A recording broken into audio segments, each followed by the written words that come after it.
Okay, hello, welcome to installment 2 here of watching me sculpt my ranch horse Mare. I today wanted to show you a couple of quick things before I moved on to the next steps.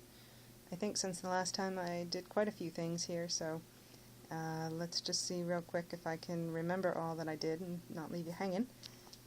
First of all, this is just to protect my hand, make it easier to pick her up. It's just some tape that I taped over there. Also, another way that I pick her up, pick a lot of sculptures up right to the very end, is kind of underneath, because I generally don't put anything back there until towards the end. She is hard in a lot of spots.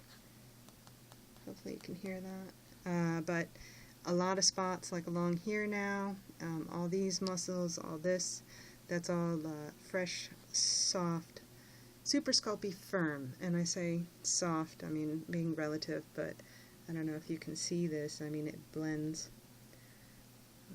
up and down kind of nicely. Anyhow, so this afternoon I put all this on her, but the other side sort of looked like this when I started. And I took a photo. Let's see if I can get the photo out.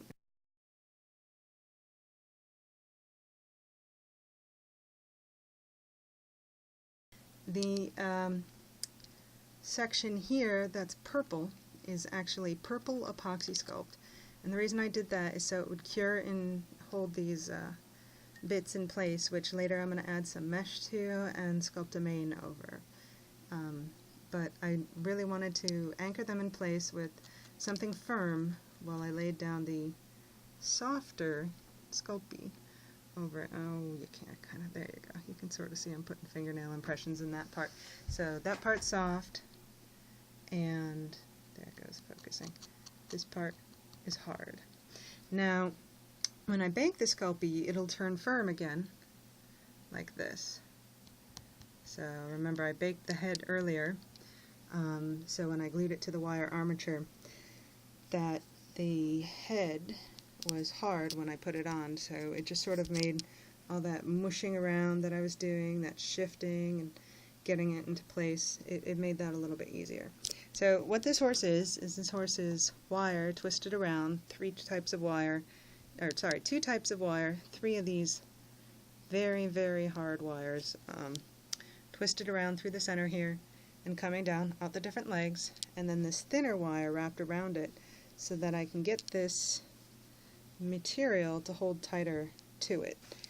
Alright, and then I let the epoxy sculpt and tinfoil be the base of the body so that I could push against it, because as I'm building up parts like around here, I really need it to be something pushing against something pretty firm. A lot of sculptors work entirely in hard clays or clays, but they also like to have some sort of harder base. It really depends a lot on the way the individual preferences are.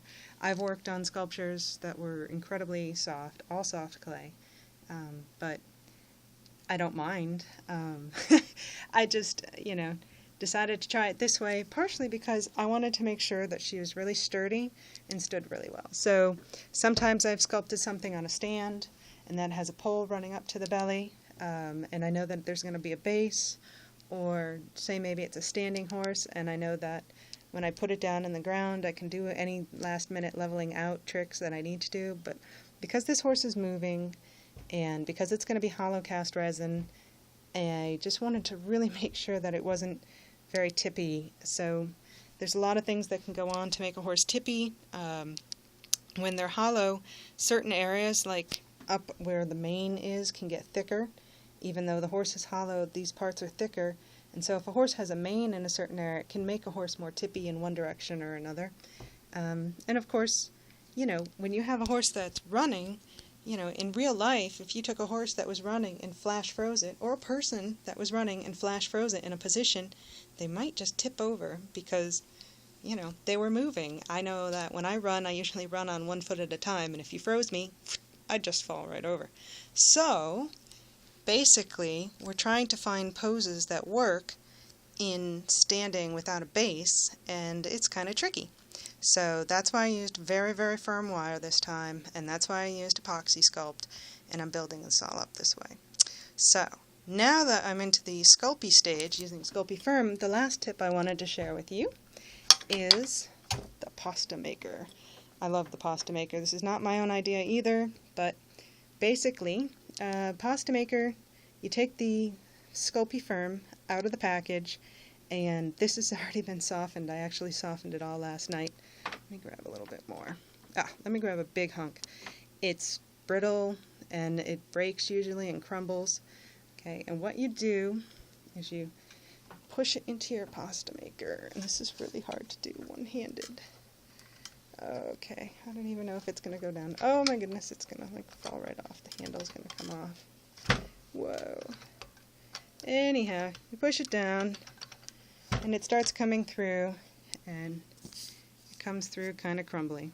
And basically, you just keep doing this over and over and over until you get something that I should have had prepared in advance, like some sort of cooking show. But basically, you just really want it to be nice and soft and squishy, so that when you put it on, it kind of gets almost elastic when you rub it. So these are tool marks. I'm rubbing out tool marks, and as you rub them out, they should sort of become a little shiny. You know, you have to learn to develop at least a decently light way to do this, otherwise you can really just kind of mush it around and you know, move things in the ways that you didn't want to. So anyhow, it takes some time getting used to. But that is pretty much all I wanted to show you, the pasta maker trick. Next time I will hopefully have something more exciting to show you than this. But thank you for watching, and again, www.artbymorgan.com, that's Morgan with an E, and oh, my little dog wonders who I'm talking to. Say hi, Ray. Okay. All right. Thank you so much for watching.